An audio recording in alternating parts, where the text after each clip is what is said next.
70 Afghans were abducted over the weekend from their village along the main highway in south of the country, and at least 7 people, of course, were killed, with police accusing the Taliban of the kidnappings. Now, for more on this, let's talk to a security expert, Muktar Iyan. Dan, thank you very much indeed for joining us. Well, let me start by asking, of course, earlier in the day, there was an incident of bombing in the Afghan capital, Kabul, and of course, all right, there was also the issue of this kidnapping. Can we say that Afghanistan is starting to be overwhelmed by these security issues? I wouldn't say it's starting to be overwhelmed. I think it's a continuation of what we've seen happen. Plus, we also have to remember that the Taliban launched it every year, sometime around after April, May, June, thereabouts. The Taliban launches a spring offensive, as it's called, which is they come out from their hibernation and they try and retake territory they've lost. They try to avenge those things they believe were done against them, and so on and so forth. So what we're seeing now is part of a historical cycle where the spring offensive takes place. As for the kidnappings, what is strange about everything relating to that is the Taliban are mainly ethnic Pashtun. And the village which was sacked is an ethnic Pashtun village. The 70 people who were taken are all ethnic Pashtuns as well.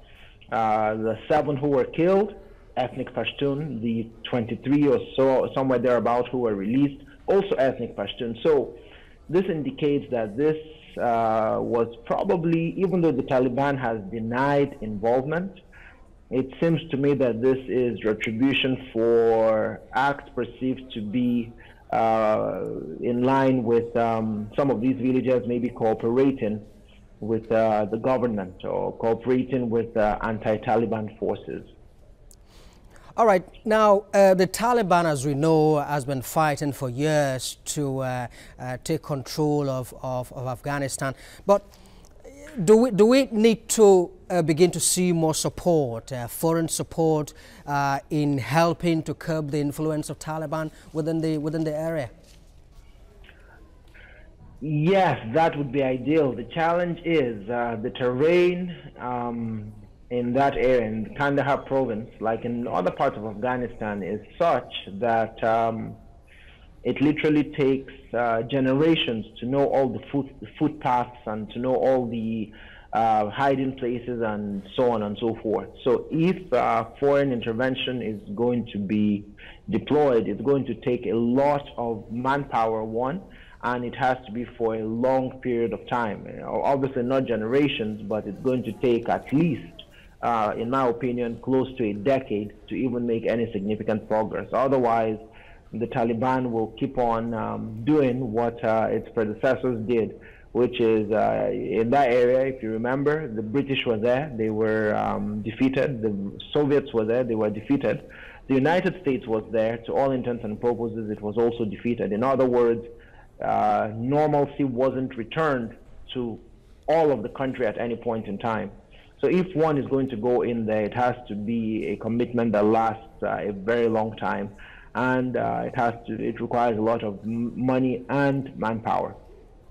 But again, as someone who has been following events within the Middle East, and of course in Afghanistan as well, do you think that the Afghan government is doing enough in terms of providing security? The Afghan government is doing all it can, but unfortunately, I mean, not to sound pessimistic, but no matter how hard the present government tries, what's going on in Afghanistan is beyond its control. You have to remember, you have ethnic militias, you have ethnic warlords, you also have large parts of the country which depend on opium production for revenue. Opium brings a lot of money. The government just doesn't have the funds to counter the kind of money being thrown by the opium producers at ethnic populations.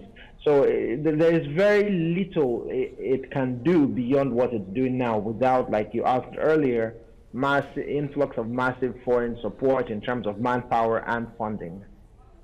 All right, Iyan, security expert, thank you very much indeed for your time. Pleasure is all mine. Thank you. Right.